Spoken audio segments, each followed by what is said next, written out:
For intellectual intimacy, that question is this: when we disagree, can we be curious? When you are curious, the other person is given the permission, the modeling, and the awareness to act the same. Curious. You may not do this perfectly. Great. That would be weird. That would mean you are perfect. But if you can get back to the intimacy question, when we disagree, can we be curious? Even if that takes a few minutes, an hour, maybe a day.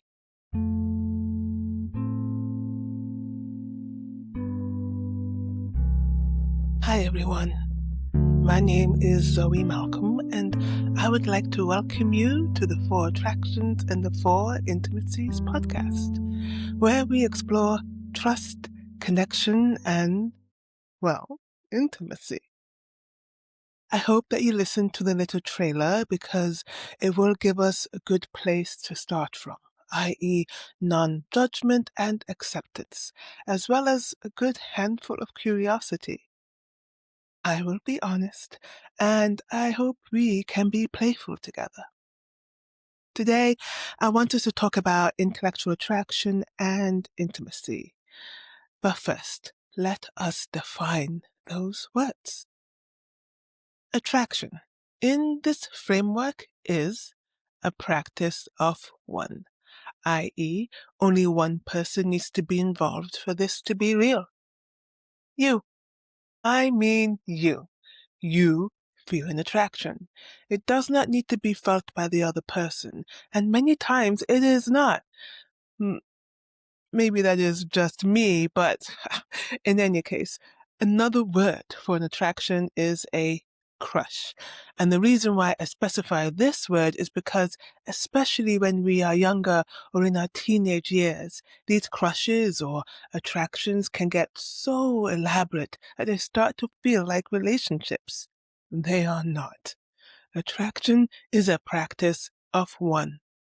If the feeling is only happening to you and the other person is not aware of or participating in it, no matter how powerful it is not an intimacy, it is an attraction. Your celebrity crush is one-sided, and it is definitely not a relationship. I'm now thinking of the various pop culture and K-pop fandoms which I adore, but let's be real, and I say this with so much love. It is an attraction and not an intimacy. Attractions are fun. Have attractions. Have a ton of them. This is not an attraction shame space. This is an attraction exploration space. But be clear about what they are. A beautiful, fun, and exciting practice of one. So, if that's attraction, what is intimacy? Intimacy is a practice of two. You cannot practice it alone. You cannot do intimacy alone. You can't be in a relationship where you are doing intimacy one way and the other person is doing it another way. Nope. Your relationship has an intimacy, a practice of intimacy. A relationship takes two or more. That dynamic is for another time. You are in it together. You are building this relationship, this dynamic, this intimacy practice together. Let me walk you through a visualization. Bear with me. Let's imagine a small room made of clay or Play-Doh. You and another person enter the room and begin to dance. The dance you create through your steps and body language changes the shape of the room, the groove of the room. The expanse of the room now also shapes the dance. That dance is the dance of intimacy. The room is your relationship. You can see how it can be hard to change the intimacy practice of a relationship without bumping into all kinds of weird corners or fall into unexpected pits if only one of you changes. But if you both decide to change the dance, the room can change. If you both are committed to growing your intimacy, your relationship will grow with it. Okay, that might be a bit opaque, but what I really want you to understand from this analogy is you cannot fix a relationship by yourself. It is not your job, your task, or even fair to ask this of yourself or of them alone. Also, if a relationship is having hard times or feeling difficult, you are fully in it. It's never all their fault. You are taking part in every step of the way. This might feel harsh, but it is the key to your empowerment and learning to truly trust yourself, trust your feelings, trust love. Intimacy is a practice of two. Attraction is a practice of one. So let's start with intellectual attraction. A really fun one. Okay. You meet someone and you like the books and you like the movies or the art. You like the ideas another person participates in. What another person talks about, consumes, reads, writes, draws about, sings about, takes photos of, laughs about, are obsessed with, or equally what they despise, find annoying, shun, avoid, find silly, or downright ridiculous. You find this lovely. Intellectual attraction is enjoying someone's ideas about the world. You enjoy their outlook on life and how they participate in it. Whatever form it takes, thoughts, hobbies, passions, you like that. It allows you to see a part of them, and you like what you see, hear, and experience of them. This is intellectual attraction. Now, in so much media, TV shows or movies, or even within our social circles, we tend to think intellectual attraction is the prime way we know if there is a love connection. Sharing a favorite book or movie, having an amazing time at a meal or a concert. In so many rom-coms, this is the epitome of a meet-cute or a love bond. In fact, the audience's first clue about who the final love interest will be is often whether or not they share a favorite hobby, passion, or pastime. Now, this is a sign of a connection, no doubt, but a life partner that does not make. It creates a real bond, especially in school and university. This is a primary way we make friends and create a social circle with meaning and comfort in those tumultuous years. The importance of meeting people with whom you share hobbies, interests, ways of thinking cannot be understated. You do not find it everywhere. It can be surprisingly uncommon. Intellectual attraction is not to be taken for granted. It is the basis for a great friendship. And boy, do we need our friends. But it is only one of the four attractions. In short, intellectual attraction is meaningful, but it is not everything. It is lovely and life-affirming. It is not everything. But please do enjoy it. Okay, that's intellectual attraction in a nutshell. Let's move on to the intimacy. Even more enjoyable. Okay. If intimacy equals a practice of two, what does a healthy intimacy feel like in your body? Healthy versus unhealthy. Another important concept to understand before I go further, because being intimate does not mean it is healthy for either of you. This is not meant as a judgment. This is meant to give you awareness of places to grow, of spaces to fill, and hurts to heal. Did you notice I said you and not them? In an intimacy, while it is a practice of two, you are only responsible for your actions, your words, your body language, and your tone. Some of these may seem hard to control. Yes, they are. Because ultimately, relationships can be our safe spaces where we unwind trauma, undo hurt, and take down the armor that affects our actions, our words, our body language, and our tone. Relationships are how we heal. It is why therapy is often recommended, because it is or should be a healthy relationship where healing is supported and nurtured. But therapy, baby, should not be the only place where healing happens. If your only healthy relationship is with your therapist, I would like to invite you to imagine that circle of support being wider and deeper, and even instinctive for you. And I know we say, or you might have heard, you can only love as much as you love yourself. And with all the patterns we feel like we need to undo, to stop, or to purge from our systems, with all the patterns that make us feel so broken and unable to do this right, love right, be right, all that might make you think you must retreat from the world like a monk and work on yourself. And only when you are good, well, healed, perfect, can you have or find or deserve love. That is so far from the truth. We heal in relation. We are human beings, and humans were built for loving social networks. Babies literally die if they are not loved, even if given all the food and physical nurturing their body needs. Love is our birthright. Healing is community. Relationships are the mirrors of our love, and that reflection helps us see ourselves, see other options for ourselves, and allows us to grow, change, and heal, and really be fully ourselves. Healthy intimacy allows for exactly that. A healthy intimacy means there is safety.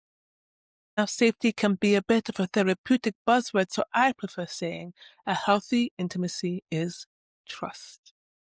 We learn through this practice of trust to trust ourselves, trust our feelings, trust our intuition, and through that we trust others to be exactly who they are, just as we are exactly who we are. We can meet each other with curiosity, honesty, and playfulness. We build relationships we can trust. When we build walls or knives against being hurt, that is ultimately a sign of how little we trust ourselves to be in the relationship with intimacy. But on the flip side, having the awareness of who you can trust, how you can trust them, and where you can trust them is so clutch, not only for building relationships we trust, but for building trust in ourselves. Healthy intimacy is the practice of trust. Okay. We've talked about the definition of attraction as a practice of one, and the definition of intellectual attraction as liking the ideas of someone. We've defined intimacy as the practice of two, and the definition of a healthy intimacy as trust. Now, how do I define intellectual intimacy? Well, for each intimacy, I'm going to give you one question to ask yourself to check whether the dynamic of your relationship is healthy or could use some adjustment. For intellectual intimacy, that question is this: when we disagree, can we be curious? Let's break that down a little bit.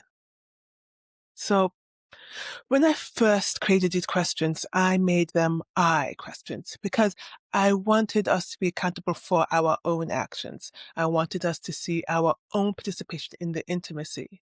The other person's role is important, but you cannot change theirs, and that is not your job or your purpose. Your purpose is to witness, and in this case, be curious. But the more I talked about this framework with friends, I really wanted to focus on the idea of the practice of two. I want you, I would like us to think of relationship not as what I am doing or they are doing, but what the relationship feels like. In a healthy intimacy, the other person will be invited to practice in the same way as you. In this case, with curiosity. The invitation is not a demand or a requirement. It is a mirror the other person can choose to reflect back or not. The invitation is there, and how they respond is information for you. Believe them. Believe what you receive from them. For intellectual intimacy, when you are curious, the other person is given the permission, the modeling, and the awareness to act the same. Curious. In this way, a healthy intellectual intimacy is given the chance to take root, grow, and deepen. You may not do this perfectly. Great, that would be weird. That would mean you are perfect. But if you can get back to the intimacy question, when we disagree, can we be curious? Even if that takes a few minutes, an hour, maybe a day, that is the important part of the intimacy practice. Getting back to the question, as a couple, builds trust in each other and in your relationship. When you are both doing this well, you both listen and are curious about each other's perspective, as well as curious about your own perspective. Each person is given space to say their part without being interrupted, interrogated, or belittled. You'll usually learn something about the other person and learn something about yourself. Doesn't that sound exciting? A relationship as a means of discovery for you, for them, for each other, or for the relationship. Now, in an unhealthy intimacy, there are interruptions, subtle or not so subtle insults. There is not waiting to hear the other person, no space to evaluate own ideas. No matter how curious one person is, the other person stays defensive or offensive, or maybe both are unable to get out of the defensive spiral. You or they are unable to meet the moment, to see each other, or to see themselves, or to see your own self. This breeds resentment, which creates an emotional chasm that gets harder and harder to breach, although not impossible for many couples.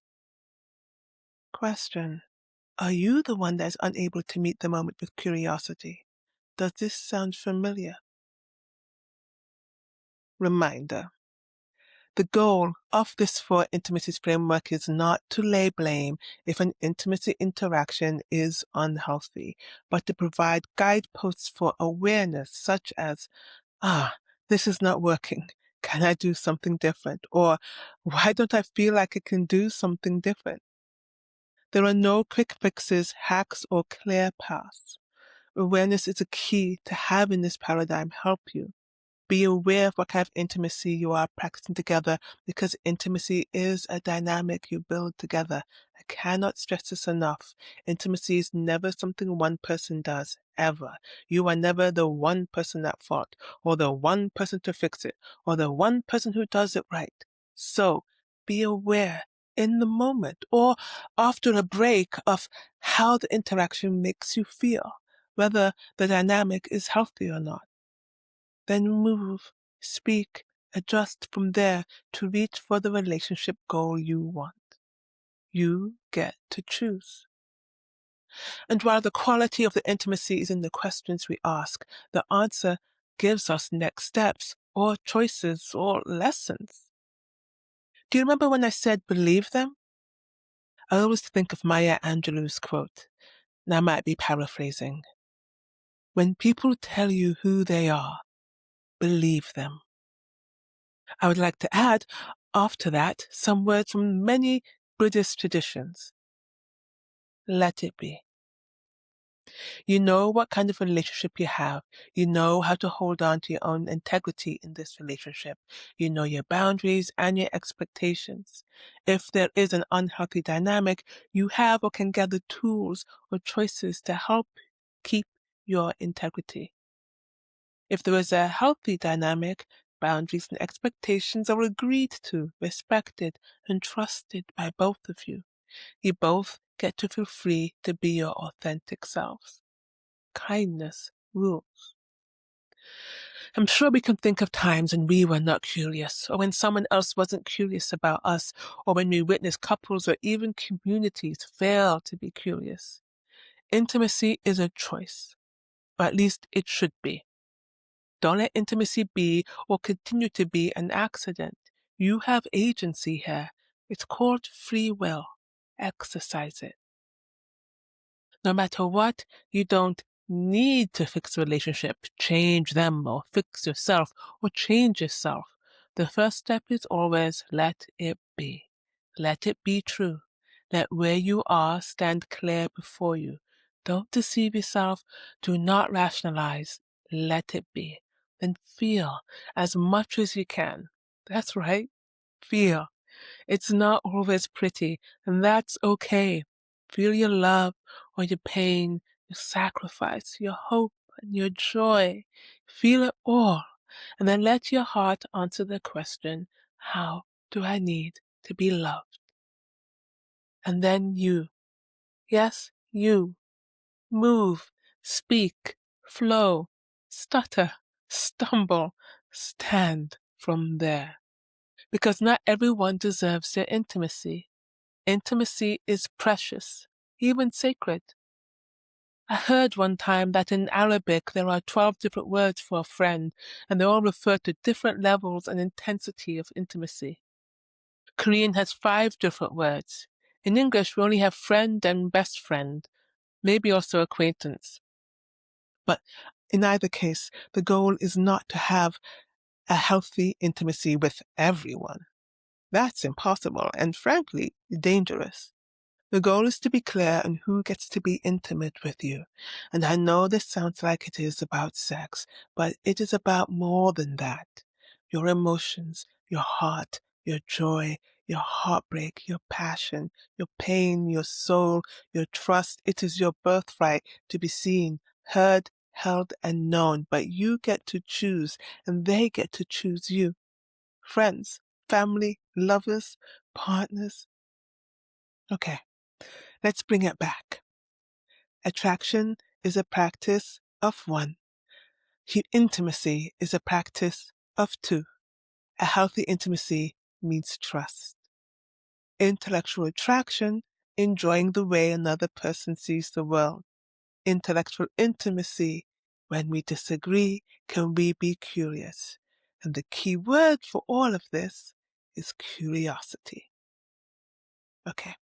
Since I want to focus on healthy intimacies in your life, here are a few questions you can think about or journal about or meditate on regarding intellectual attraction and intellectual intimacy.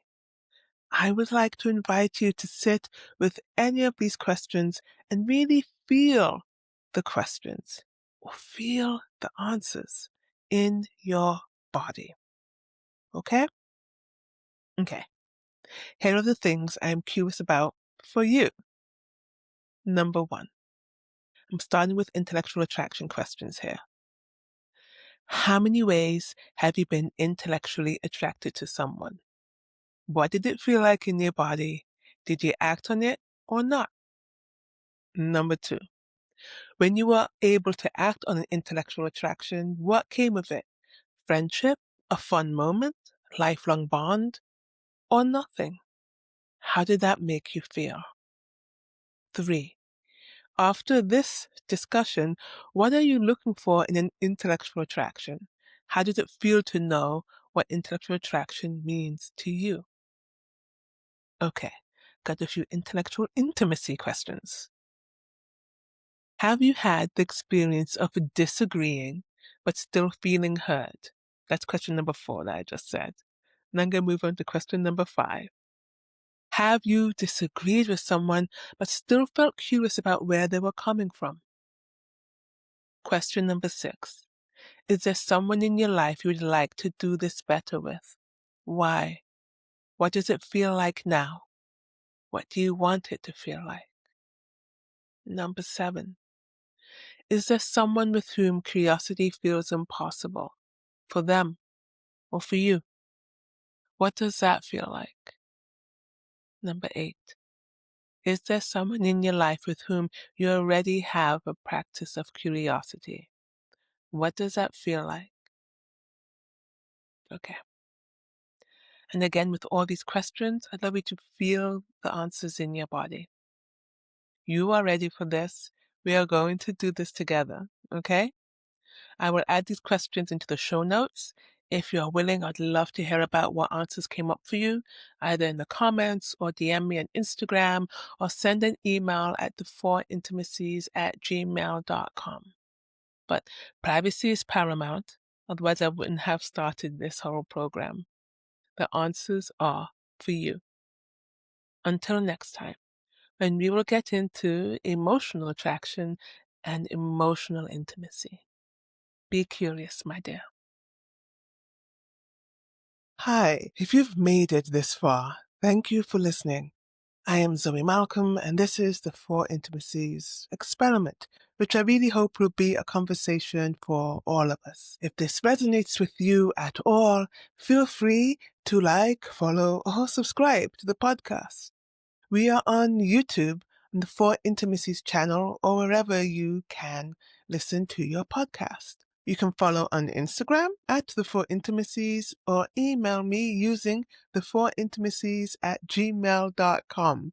That's a lot of ats. But if you know someone who this might resonate with whom you want to talk about this, please do share. Let's be curious, honest, and playful together.